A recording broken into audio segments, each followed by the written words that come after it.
नमस्कार, मी अमोलराय जाधव, सातारा, सचिव महाराष्ट्र राज्य ऊसतोडणी मशीन मालक संघटना। आज आम्ही हे तिसरं आंदोलन आहे। यापूर्वी साखर संघासमोर एक आंदोलन केलं, आझाद मैदानावर आंदोलन केलं। आज ही तिसरी वेळ आमचं आंदोलन करायची, नम्रतेनं आंदोलन करतोय। हे तिसरं आम्ही त्याच मागण्या घेऊन ही तिसरी वेळ बसलेलो आहे। आमची दरवाढ ही आम्ही 500 रुपये आत्ता दर आम्हाला मिळतोय, 50% दरवाढ वाढवून मिळावी ही मागणी केलेली आहे। म्हणजे 750 रुपये आम्हाला दर मिळावा।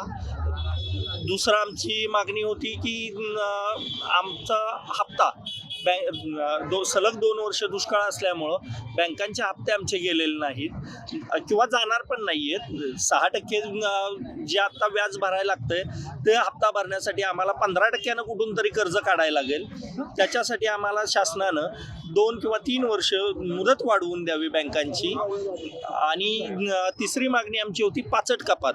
हा सगळ्यात महत्त्वाचा विषय आहे मॅडम, की हा कारखान्यांची सरळ चोरी चालू आहे। शासनानं GR काढलेला होता की शेतकऱ्याकडून 4.5% तुम्ही कपात करा, पाचट कपात। पण कारखानदारांनी काय केलं, 4.5% शेतकऱ्यांच्याकडून, 4.5% मशीन मालकांच्याकडून आणि 4.5% वाहतूकदारांच्याकडून, 4.5-9% ही गेले 3 वर्ष चोरी चालू आहे साखर कारखान्यांची। ही थांबली पाहिजे। अनुदानाचा विषय आमचा गेले 2017 सालापासून आम्ही लढा देतोय, शासन स्तरावर देतोय, न्यायालयात देतोय, पण अजूनही आमच्या हाताला काही लागलेलं नाहीये। अनुदानाचा एक विषय खूप महत्त्वाचा आहे। जर अनुदान नाही मिळालं तर मशीन मालकांना आत्महत्या करण्याशिवाय दुसरा पर्याय राहणार नाहीये। आज राज्यात 1300 मशीन कार्यान्वित आहेत आणि 1300च्या 1300 मशीन ह्या अडचणीत आलेल्या आहेत।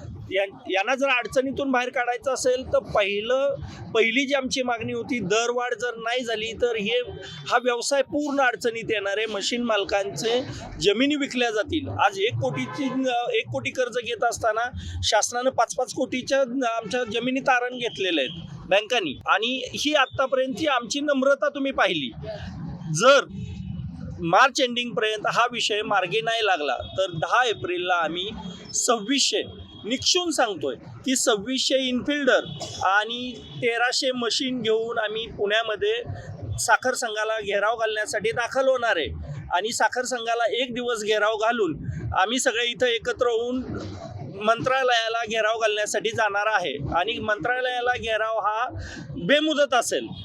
या घेराव घालताना जर काही कायदेशीर बाब किंवा प्रश्न उपस्थित झाला तर याला सर्वस्वी शासन जबाबदार असेल।